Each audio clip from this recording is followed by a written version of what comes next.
realize that anybody whom you consider in matters spiritual, psychological, and so on, has an authority. Has this authority because of your opinion that he has, or she has? How do you know?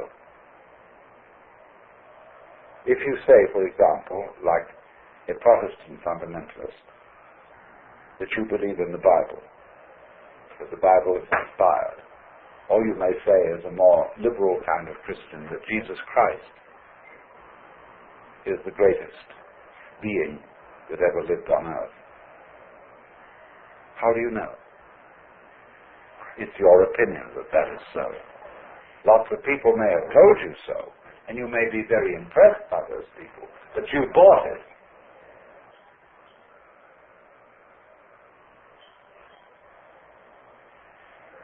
And so therefore, if you say, well, I would like to become like that, that's an expression of the way you are.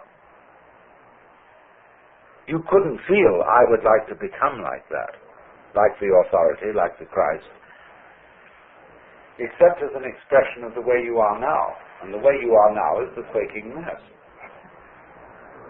And therefore, your emulation, your desire, your idealism to become like Christ is merely one of the appetites of your quaking mess. It's an expression of you as you are. And don't fool yourselves.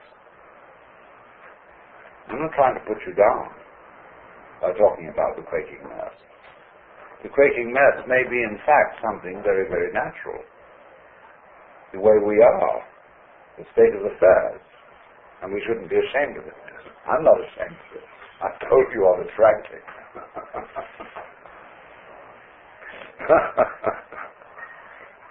But it is important not to fool oneself about this. But there doesn't there, seem to remain a problem about existence, about being alive. Now let's go into what is that problem at the sort of nitty-gritty level.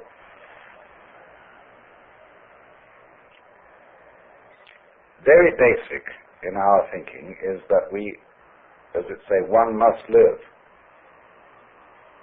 We need to survive, to go on. We need, therefore, money for food, for this, that, and the other. We must go on. And we know that we're not going to get away with it for very long.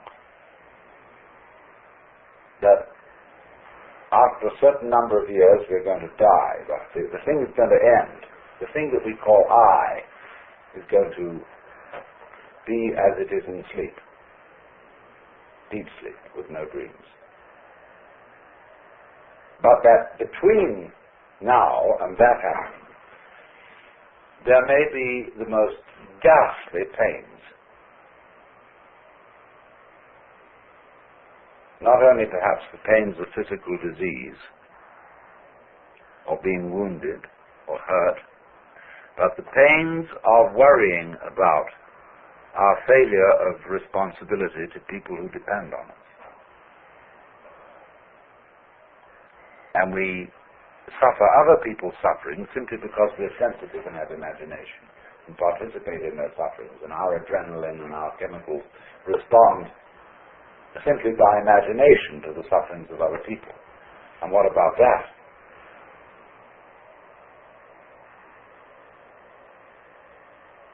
And so we can look at these problems and say, now, quite obviously, all these problems cannot be solved in a physical way. That is to say, we do not expect in our lifetime that medical skill will make us exempt from death.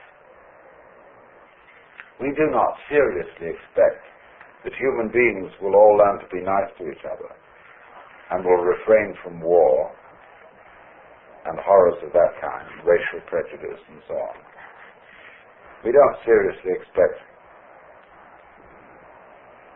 to find a method of being protected by taking some sort of drug against all possible disease and pain.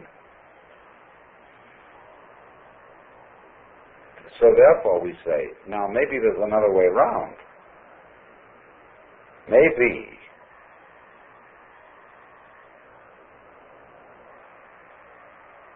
that instead of solving these problems at the technical level, we could solve them at the psychological and spiritual level by so disciplining ourselves, by so doing something with ourselves, that we wouldn't be afraid of it anymore. And so, in accord with that motivation, we seek out spiritual teachers, psychological teachers, this, that, and the other. Could we somehow be made over so that we don't worry about the quaking mess by a spiritual discipline or whatever?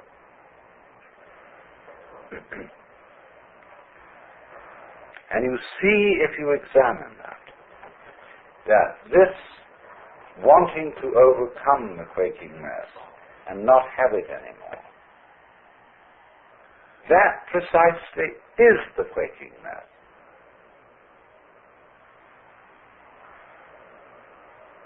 The thing that we object to about ourselves is precisely what we do about overcoming it. In other words, the activity that we employ in overcoming it is the mess that we object to. Do you see that?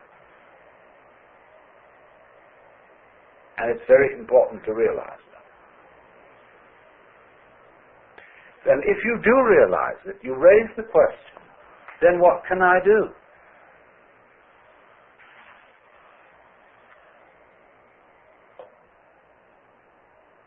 What can I do to transform the quaking mess into the state of mind of the true mystic? Well, if you are the quaking mess, there is obviously nothing you can do to transform yourself into the state of mind which you idealize as that of being the true mystic, the Christ, the saint, or whatever. So, you realize that everything is phony, that all your ideals are simply manifestations of the quaking mess, trying to get away from himself. And that you are put in the position of, it is absolutely necessary for me to be different from the way I am. But there's absolutely nothing I can do about it, because being the way I am, I cannot be different from that. Let's say this, but if we can put it in different ways. I know that I ought not to be selfish. And I would very much like to be an unselfish person. But the reason why I want to be an unselfish person is that I am very selfish and would far more love myself and respect myself if I were unselfish. You see?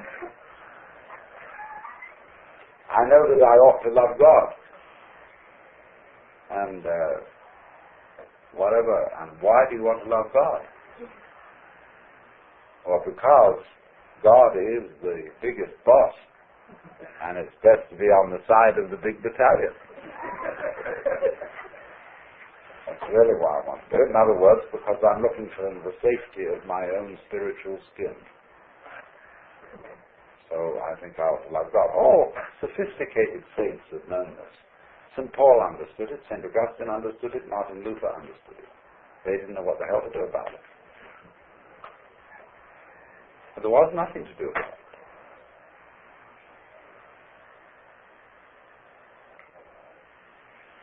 And yet something has to be done. Obviously. But you realize, when you really look into yourself, There's nothing you can do. And this, therefore, is our point of departure. That we here, perhaps not, mutually realize there is nothing we can do to be anything else than what we are.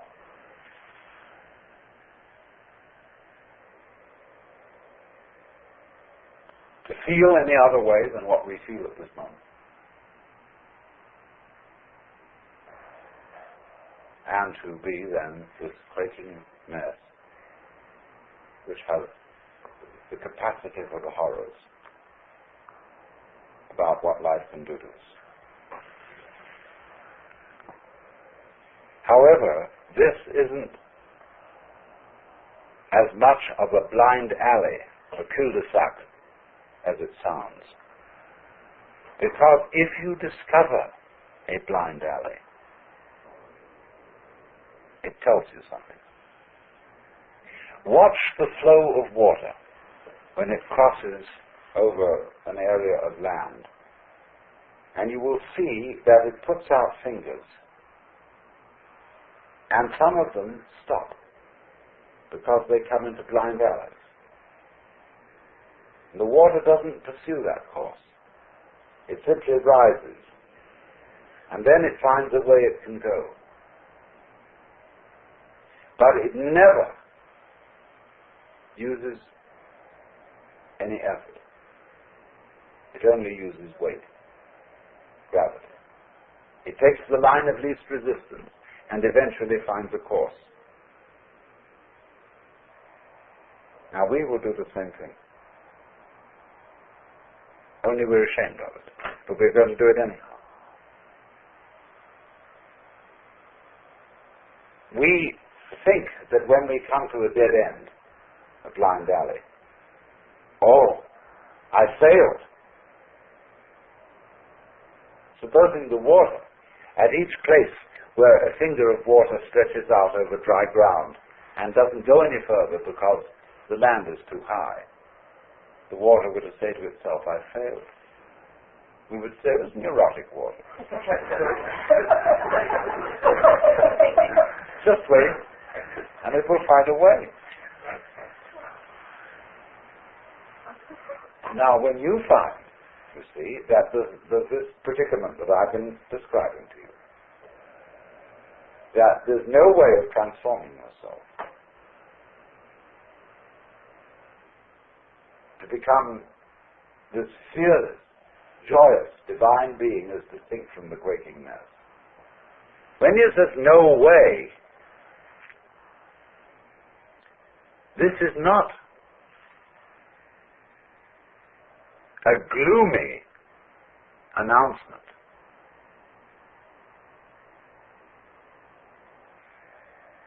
It is a very, very important communication. It's telling you something. Because like the land is telling the water, this isn't the way to go. There's another way. Try over here. So in the same way, life is telling you that's not the way to go. It's telling you, the message underlying this is you cannot transform yourself. Is giving you the message that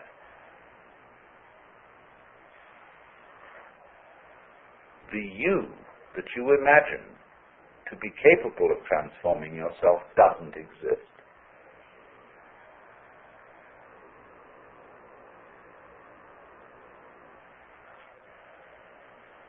In other words, an ego, an I, separate from my emotions, my thoughts, my feelings, my experiences, who is supposed to be in control of them, cannot control them because it isn't there.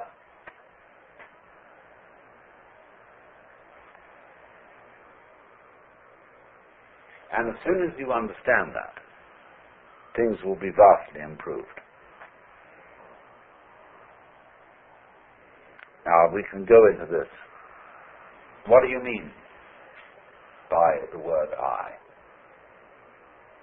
We're going to make some experiments in this on some number of different levels, but in the ordinary way, what do you mean by the word I? I myself. Your personality, your ego. What is it? Well, first of all, obviously, it's your image of yourself.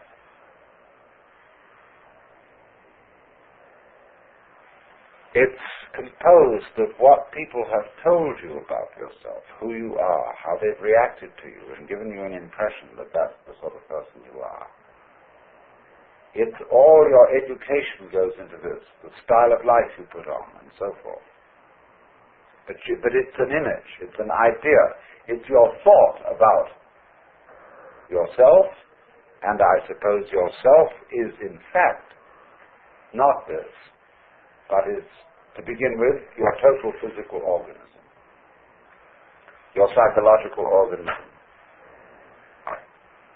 And, beyond that, an organism doesn't exist as an isolated thing any more than a flower exists without a stalk, without roots, without earth. So in the same way, although we are not stalked on the ground, we are nevertheless inseparable from a huge social context of, well, to begin with, parents, siblings, people who work for us, everything. I mean, it's just impossible to cut ourselves off from a social environment, and also, furthermore, from a natural environment. We are that. There's no clear way of drawing the boundary between this organism and everything that surrounds it. And yet, the image of ourselves that we have does not include all those relationships. Our idea of personality of ourselves includes no information whatsoever about the hypothalamus, an organ of the brain, the pineal gland, really of the way we breathe, of how our blood circulates, of how we manage to form a sentence, how we manage to be conscious, how you open and close your hand. The information contained in your image of yourself contains nothing about all that. And therefore, obviously, it's an extremely inadequate image. But nonetheless, we do think that the image of self refers to something. Because we have the impression, very strongly indeed, that I exist. And this isn't just an idea. We think, my God, it's a feeling. It's really substantially there in the middle of us. And what is it? What do you actually sense? Like, when you're sitting on the floor and you feel the floor is there and it's real and hard. Okay, what are you sitting on the floor? What do you have the sensation of? It's you here. When you're not hitting yourself. What is it?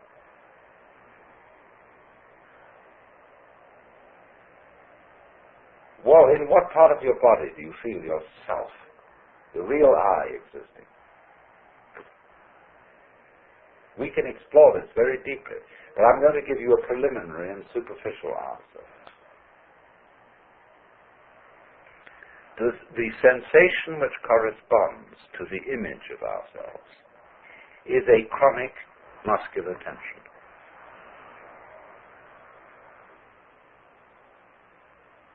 Which has absolutely no useful function whatsoever.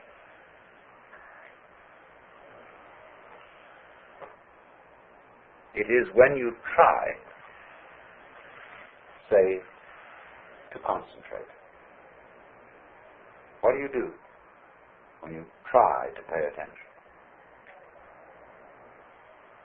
when I was a little boy in school, I had sitting next to me another boy who had great difficulty in reading.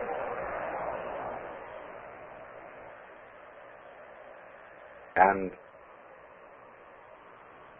as he worked over the textbook with its perfectly piffling information, he groaned and grunted to try to read, to get out the sounds, as if he were heaving enormous weights with his muscles. You know, Pot! Run!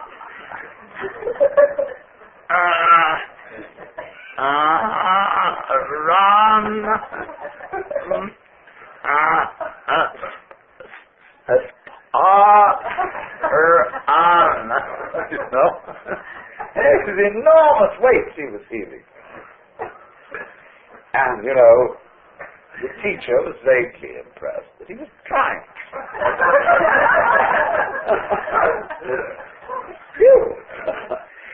And absolutely, always tying yourself up into a knot has absolutely nothing to do with the way your mind works.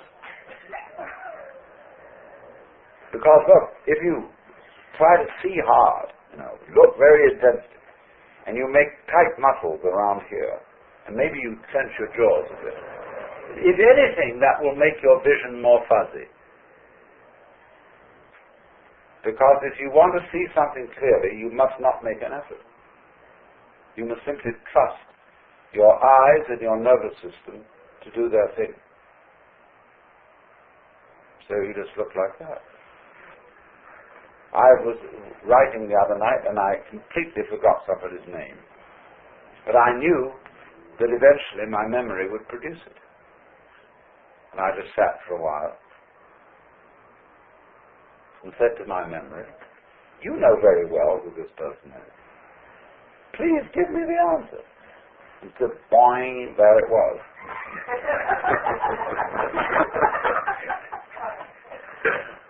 Because that's the way nerves work.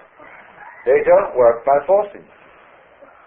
And yet we've all been brought up to try to force our nervous activity, our concentration, our memory,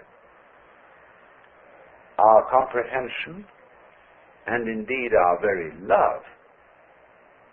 We've tried to force it with muscles. Men will understand me if I say, you cannot force by muscular effort yourself to have an erection. Women will understand me if I say, you cannot force yourself with muscles to have an orgasm. It has to happen. And you must trust it to happen. And there is absolutely nothing you can do about it by using your muscles. Nothing, nothing, nothing. So, in precisely the same way. Well, let's complete the picture. So, therefore, the notion that we have of ourselves, of ego, is a compound of an image of ourselves which does not fit the facts, and a sensation of muscular straining which is futile. So that what you conceive to be yourself is the marriage of an illusion and a futility.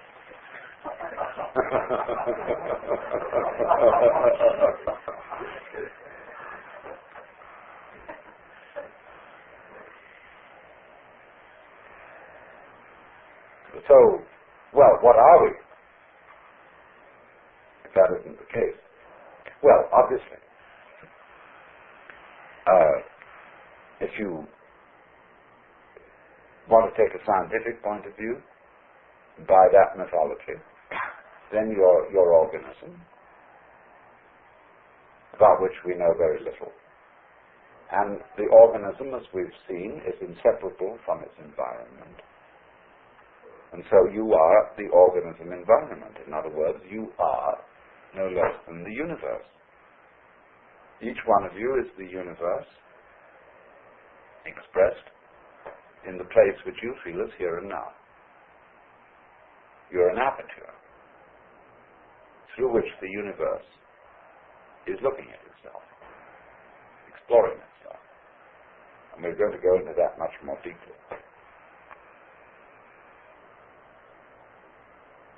So when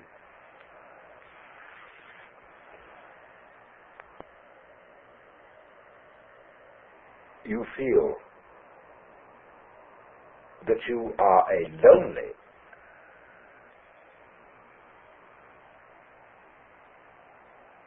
put upon, isolated, little stranger confronting all this, see, you have an illusory feeling. Because the truth is the reverse. You are. The whole works that there is, that always was and always has been, always will be. Only, just as my whole body has a little nerve end here, which is exploring and which contributes to the sense of touch, you are just such a little nerve end for everything that's going on. Just as the eyes serve the whole body and help it to find its way around, so you are, as it were, serving the whole universe. You're a cell in it. And it's exploring itself. So that you as a function, you are a function of all that. And therefore, if this is so, it just doesn't fit these facts do not fit the way we feel. Because we feel it the other way around. I am a little lonely thing exploring all this universe and trying to make something out of it, get something out of it, do something with it. And I know I'm going to fail because I know I'm going to die one day. So we're all fundamentally depressed. And think up all these fantasies about what's going to happen to us when we're dead and all that kind of thing. What's going to happen to you when you're dead? What do you mean, you? If you are basically the universe, that question is irrelevant. You never were born and you never will die.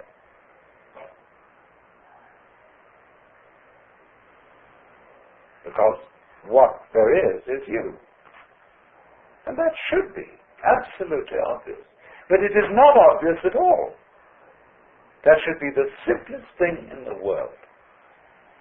That you, the I, is what has always been going on and always will go on forever and ever. But we have been bamboozled by religionists, by politicians, by fathers and mothers, by all sorts of people to tell us, you're not it.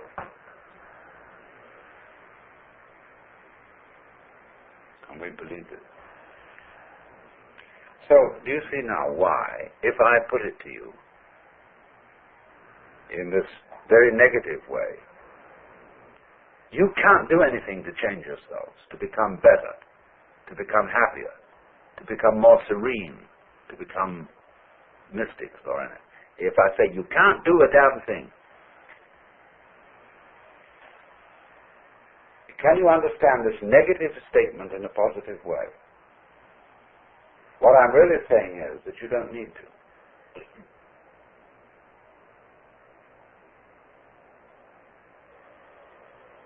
Because if you see yourselves in the correct way, you are all as much extraordinary phenomena of nature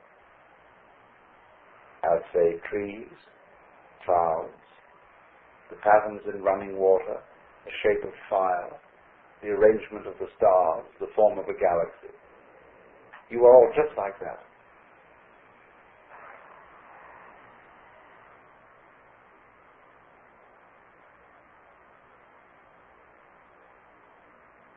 There's nothing wrong with you at all. Except that I have to add this little flip. You have in you, you do think there's something wrong with you. See? And there's no question, you do. We all object to ourselves in various ways. And I'm going to add, there's nothing wrong with that either. Because that's part of the flow. That's part of what is going on. That's part of what we do.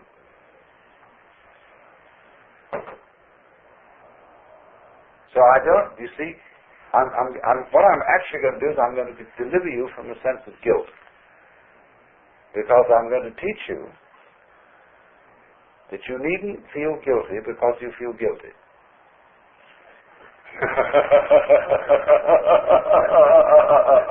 Of course you feel guilty. It's like someone put a match on you and you feel hot. So they taught you as a child to feel guilty, and you feel guilty. They say, well, if someone comes along and says, well, you shouldn't. It's not the point. I'm going to say, not that you shouldn't, but that you do, and don't worry about it. And if you want to say further, but I can't help worrying about it, I'm going to say to you, okay, worry about it. This is the principle called in Japanese judo, meaning the gentle way. Go along with it, go along with it, go along with it.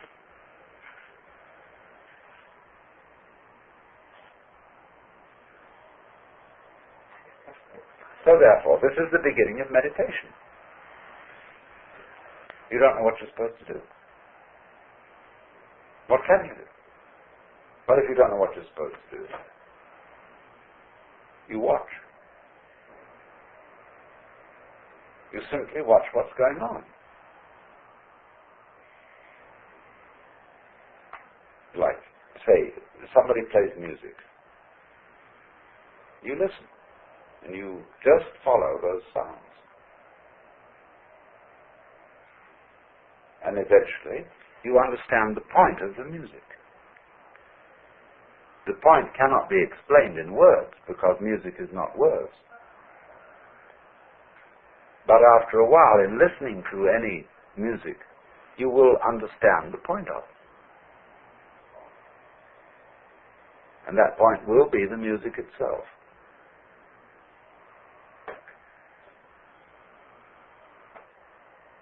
So in exactly the same way, you can listen to all experiences, because all experiences whatsoever are vibrations coming at you. You are these vibrations, as a matter of fact. If you could really feel out what is happening, what you are aware of as you and as everything else is all the same. It's a vibrations of all kinds, and they're on different bands of the spectrum. Sight vibrations, emotion vibrations, touch vibrations, sound vibrations, all these things adding together are woven. All the different senses are woven, and you get a pattern in the weaving, and that pattern is the picture of what you now feel. And this thing is going see? Now, instead of saying, what should I do about it? Because who knows what to do about it? To know what to do about this, you would have to know everything. And if you don't, then the only thing that, at least to begin with, you can do is watch. Watch what's going on. Watch not only what's going on the outside, but also what's going on the inside. Treat your own thoughts, your own reactions, your own emotions about what's going on outside, as if those inside reactions were also outside things. That you're just watching. And follow, simply observe how they go. Note now, you may say, this is difficult.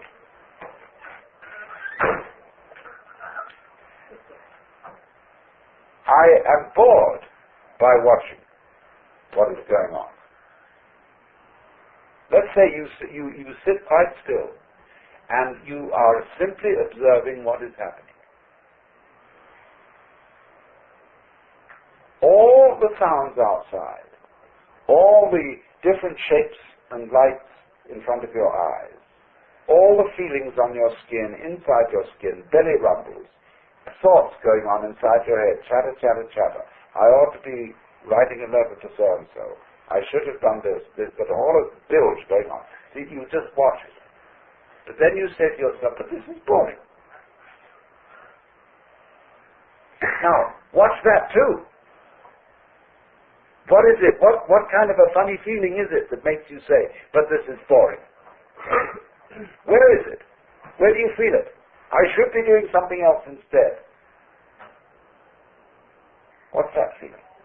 What part of your body is it in? Is it in here? Is it in here? Is it in the soles of your feet? Where is it? Boring. The feeling of boredom can be very interesting if you try to look it out. So you simply watch everything going on without attempting to change it in any way, without judging it, without calling it good or bad. You watch it. And that is the essential process of meditation.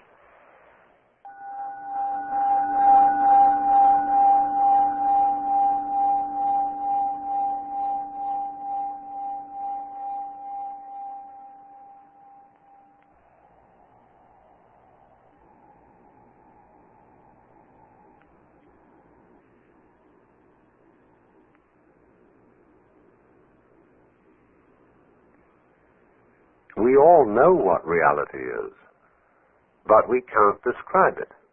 Just as we all know how to beat our hearts and shape our bones, but cannot say how it is done. Water becomes clear and calm only when left alone.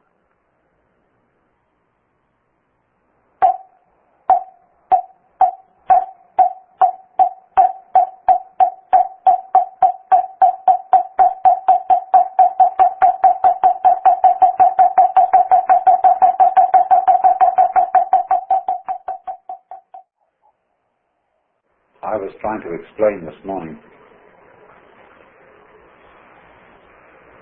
that what, for want of a better word, we call meditation, or I sometimes prefer to say contemplation, is really supposed to be fun.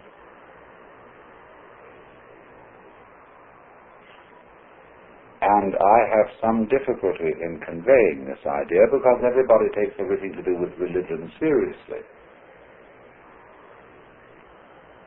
And you must understand that I'm not a serious person.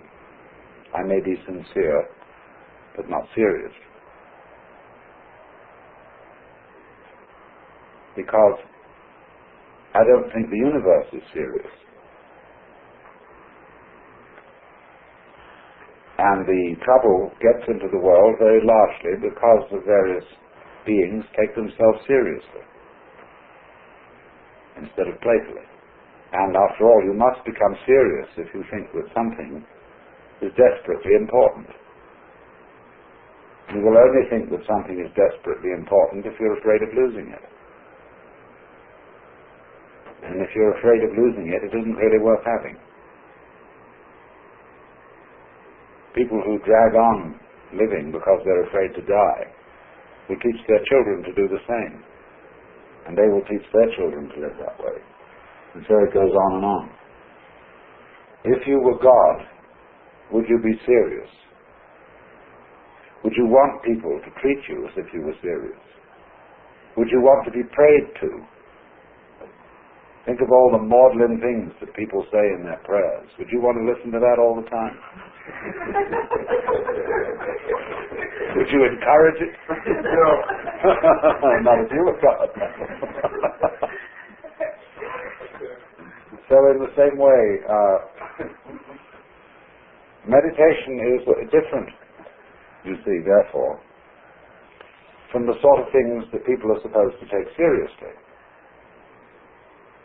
Because it doesn't have any purpose.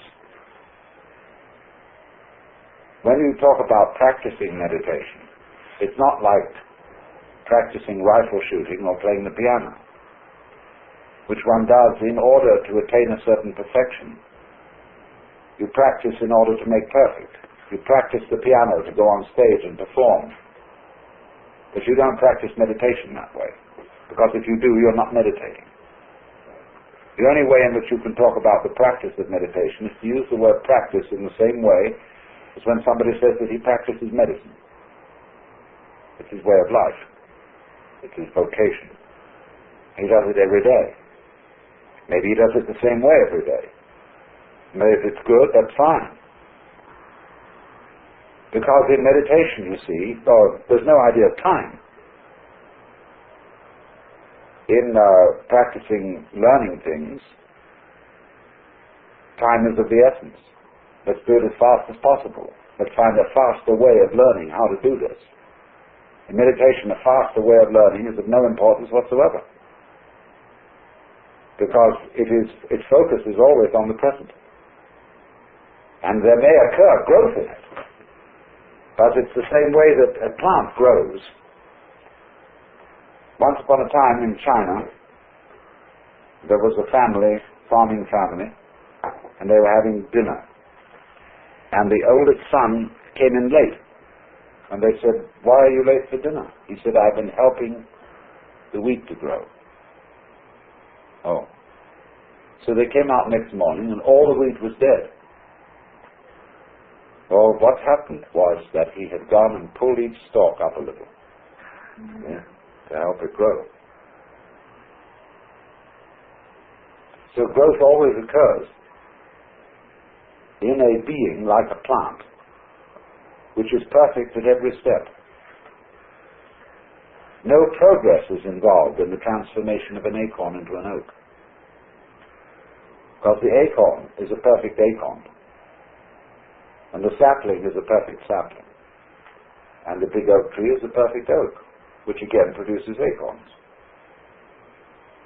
Perfect acorns, you see. At every stage it's there, just as in the unfoldment of a musical composition, it is arrived at every stage, and it cannot be otherwise. So the meditation work is the same. Exactly the same. So we should not talk about beginners as distinct from experts.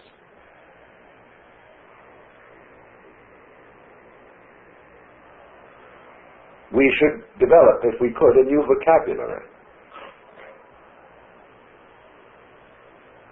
So it's very difficult in the context of our competitive world to speak about things like this, to bring about the idea of doing something which is not acquisitive, which you're not going to get anything out of, because there's no one to get anything. When you understand what I've been talking about there being no experiencer separate from experience, then there's no one to get anything out of life, or to get anything from meditation. So we have here a sort of law of reversed effort.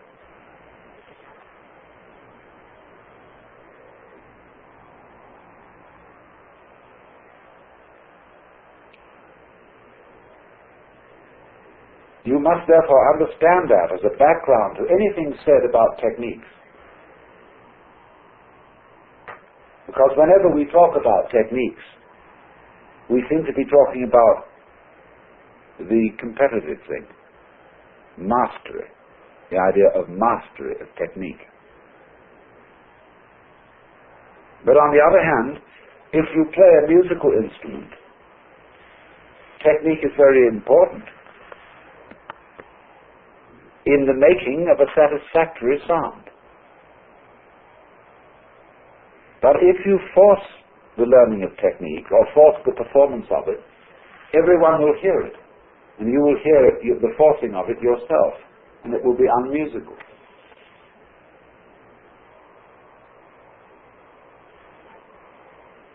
And so you have to address yourself to the playing of an instrument without hurry.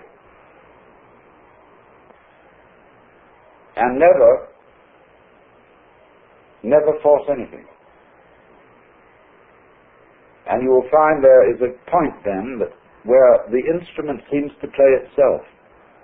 And when you get that peculiar feeling of the sound that is coming out of a flute or a violin string or whatever is as it were happening of itself, then you're playing the instrument properly. Same way if you sing. there comes a point when your voice takes over.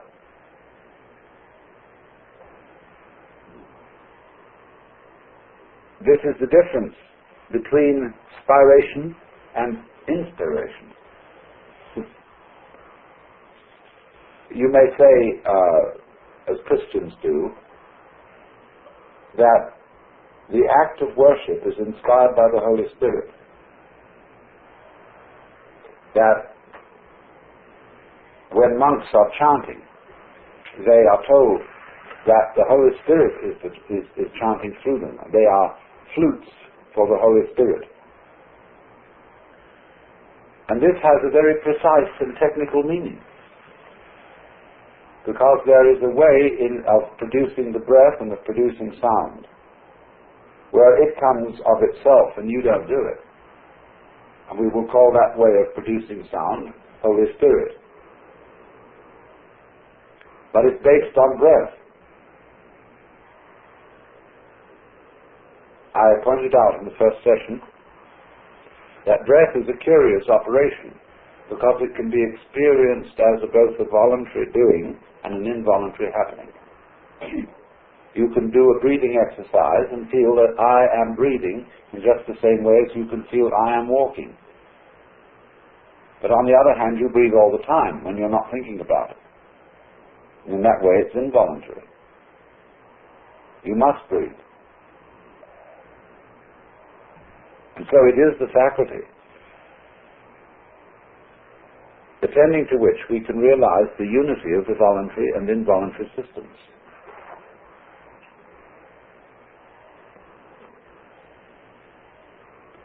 So therefore, what is called anapanasati in Buddhism means mindfulness of the breath, watching breath. And watching breath is fundamental in meditation, because it's like sound. It's so easy to see the happening in it, as distinct from what we thought of as the doing. Breath happens. But the curious thing is about breath is that you can get with the happening of breath, and in getting with it, you can do extraordinary things with it. Anyone who swims knows this. Anyone who sings. Anyone who does, as a matter of fact, any athletic thing knows that the breathing is important. The alignment, the synchronization of what you're doing with your breathing is the whole art, as it is in archery also.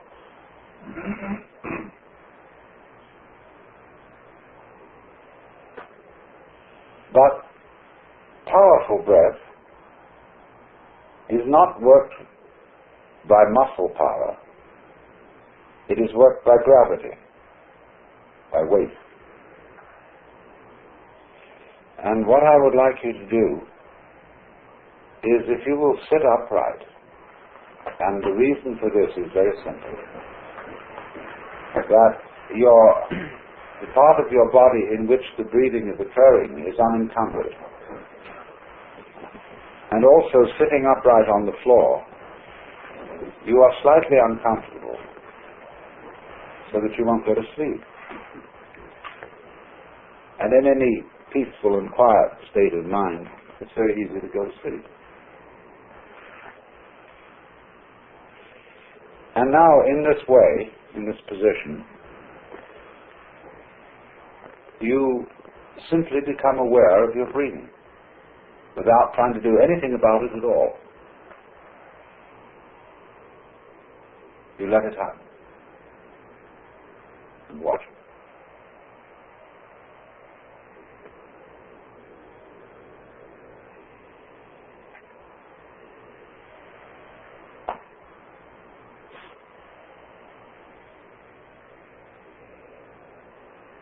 you are also at the same time letting your ears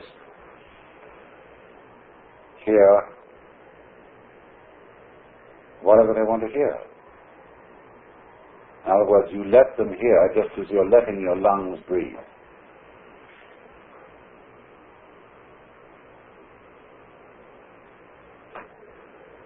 Now, beyond this, can you get the idea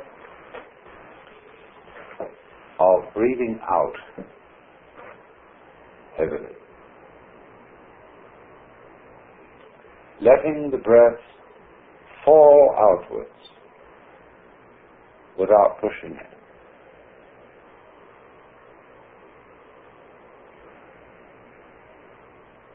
And as you get to the end of the out-breath, do it with the same sort of feeling that you have when you let your body drop into a very comfortable bed.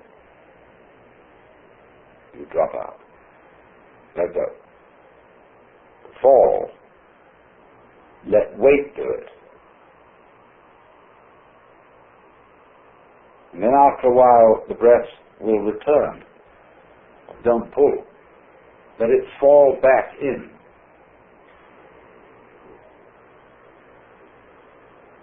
And drop in until you've had enough. And then let it drop out again.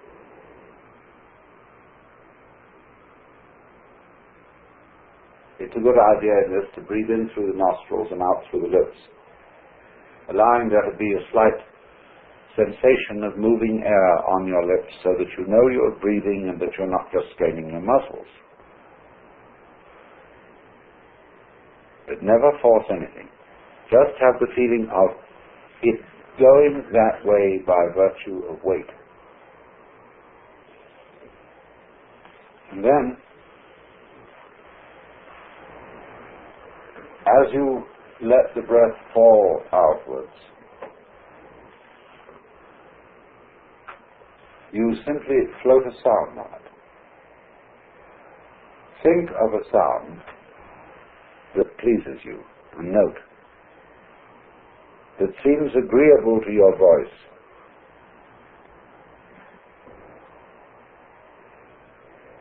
And as you breathe out heavily, imagine that sound to yourself, whatever you feel like. Hum it out loud.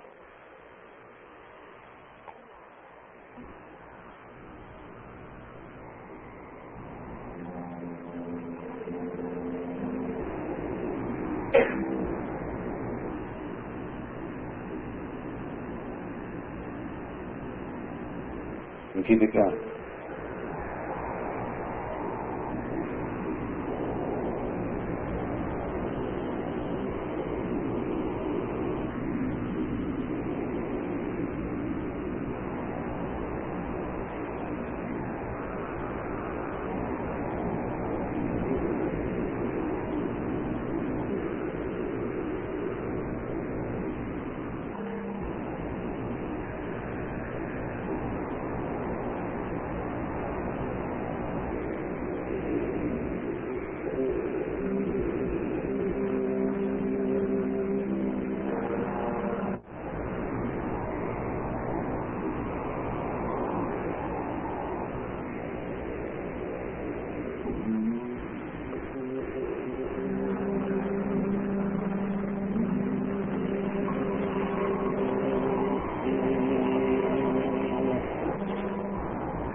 Now, you know, you're still a little short-winded and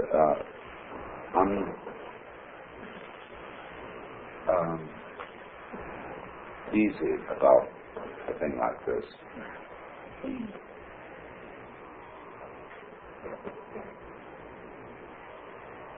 You can, as well as allowing the sound to hum and happen with breath that is falling out, you can, as it were, simply request it to increase the volume. without forcing. And you can keep a sound humming as a whole group of people together by, when your sound ends, bring it in again quite softly and then allow the volume to rise. And then you will get a more or less continuous production of sound by a group. But it's important to have the sound running continuously. Try it again, picking your own note again once more.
Now ask it to increase its volume.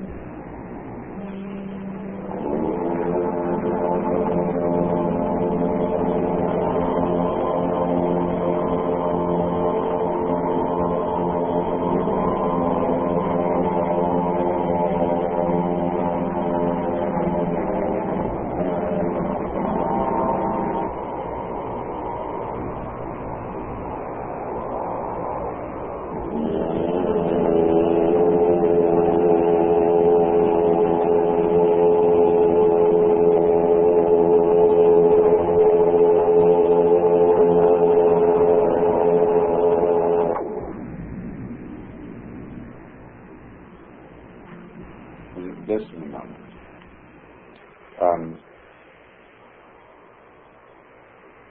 What we're working into is the completely liberated but soft and gentle letting of sound happen through us without the slightest sense of strain, so that you are not singing it, but it is singing with your voice. Don't premeditate a tune, but let it come, so that it's as if almost you were talking nonsense. I mean, I can talk nonsense at the drop of a hat. I can give you a whole lecture in a completely non-existent language. But what you're doing is you're doing this gently with voice, and you're simply preoccupied with it, like easy humming to yourself.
And as and when I talk, just hear the sound of my voice. Don't bother about what it means. Your brain will take care of that by itself.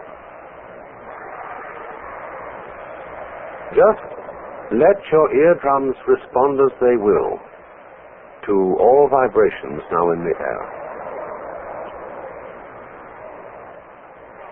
Don't let yourself or your ears be offended by improper or unscheduled sounds. If, for example, the record is scratchy, okay. You wouldn't object if you were listening to it sitting by a fire of crackling logs.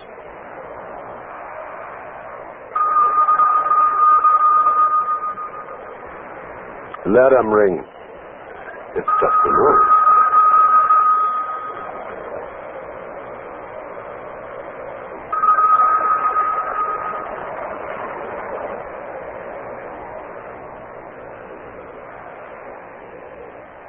And keep your tongue relaxed, floating easily in the lower jaw. Also stop frowning. Allow the space between your eyes to feel easy and open. And just let the vibrations in the air play with your ears.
You must understand that in meditation we are concerned only with what is, with reality, nothing else. The past is a memory, the future an expectation. Neither past nor future actually exist.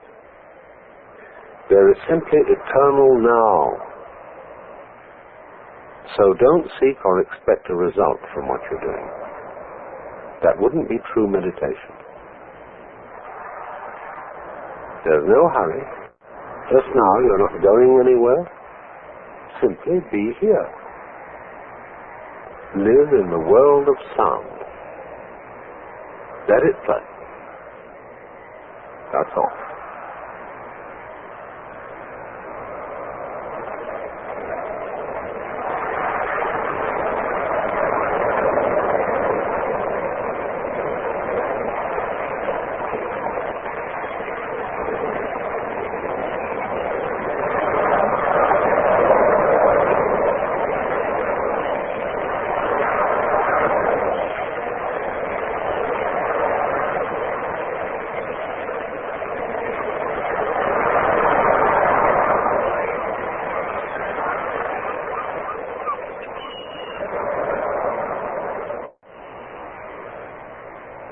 In the world of pure sound, can you actually hear anyone who is listening? Can you hear any difference between all these sounds on the one hand and yourself on the other?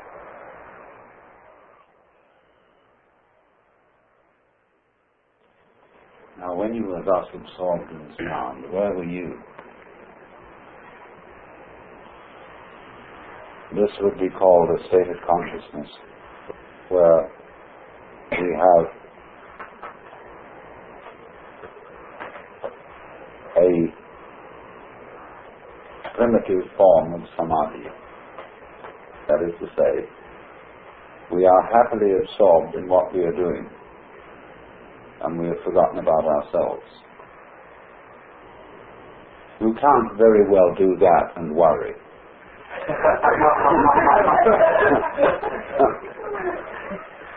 Or think anything serious. And you'll notice that there's a special way of doing it. Because, we can go crazy, and we can do kind of the wild Indian chants. But in this, you are sort of straining too much as a rule, see? If you keep it down to a soft thing like this, and get the floating feeling of the voice, if you instantly you feel any sound is uncomfortable, avoid it. Slip down if you're going too high. Slip up if you're getting too low. If your voice tends to change, follow its change. So that you're just swinging along with it. This is the point of why, from ancient times, people discovered humming and singing, and everybody used to sing while they worked. But you will notice that today, very few people sing at all.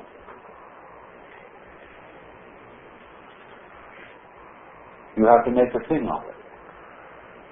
People are afraid of their voices. Their melodic voice is distinct from the spoken voice. I know an enormous number of people who never sing at all.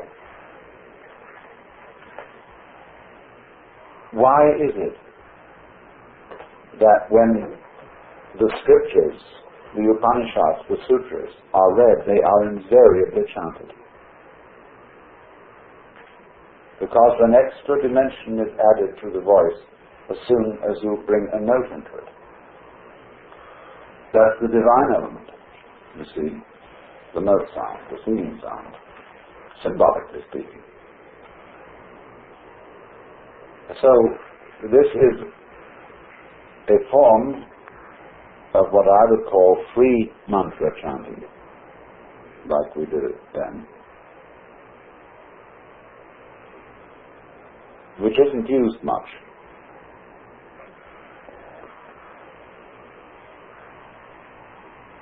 But it does give you, as you do it, a very good idea of what the meditative state is. Because it isn't just the letting happen, only a thing's going on around, that's inside you as well. As distinct from the prescribed mantra, like Om Mani Padme Hum, or Om Ah Hum, or Om Ram Shri Ram, Jai Jai Ram, Hare Krishna, Krishna Krishna, Hare Hare, etc. Each one of them has a different feeling to it. The Tibetan monks go down to an extraordinarily deep sound. They go as deep as you can get.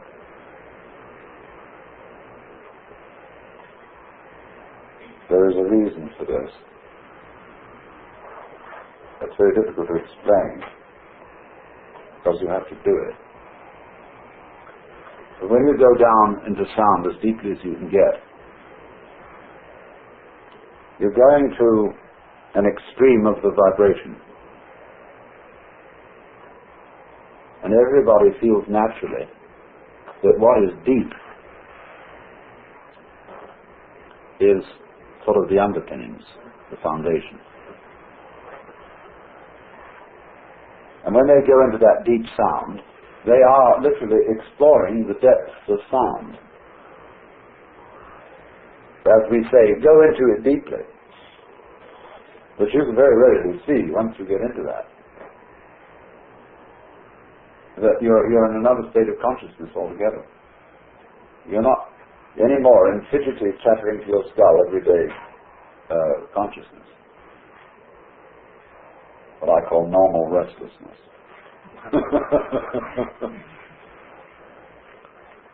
But in this way, you get a sensuous feeling of the breath, that it's very enjoyable to breathe. And then you will find this will help in the quality of the sound you produce. And we, of course, have to get away from some of our musical prejudices when we do this. Now, I know, I'm sorry, but everybody thinks that to spend a lot of time gently humming nonsense to yourself is a waste of time.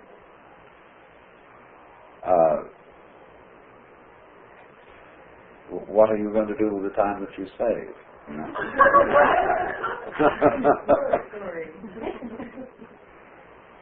But the point, though, is with all this, the first thing we have to understand is what I will call deep listening. And very few people ever really listen.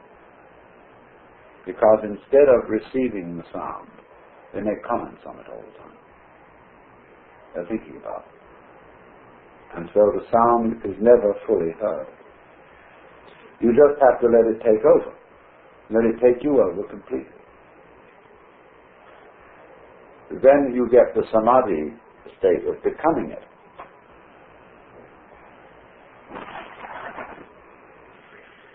And it also means that you abandon your socially nervous personality. Where one of the reasons why people don't sing is that they hear so many masters on records and they're ashamed of their own voices and think there's no point singing unless I'm good at it. Well, that's like saying there's no point my doing anything at all unless I'm particularly gifted at it, which is ridiculous. But singing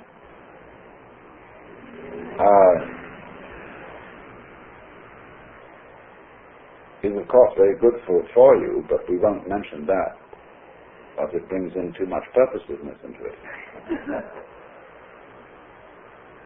And but it's like a child will make noises because of the absorbing interest of making noises. The child will make all sorts of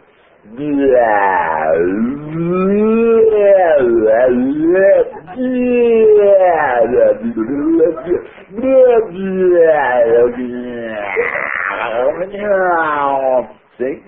To explore the possibilities of what you can do with a voice. See?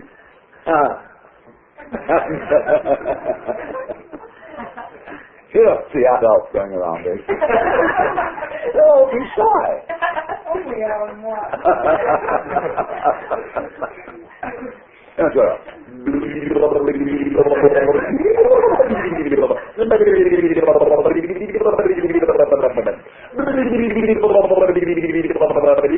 See? Tremendous fun. But all this perfectly incorporable with meditation. It embarrasses the hell out of some people. I said, what are you laughing at? No, I don't see any point in laughing at something funny. I had a friend who was a theological student. He was very fat. And he used to sit on the elevated train that went from Evanston into Chicago. There were seats right down the side of the train, so he'd sit in the middle of one side, and everybody in the car could see him. The fat fellow was sitting to get on at Evanston. He'd sit there on that kind of vacant, and he'd start to chuckle to himself. And slowly he'd work it out. His heart was all his flesh vibrating, and by the time they got into Chicago, the whole car was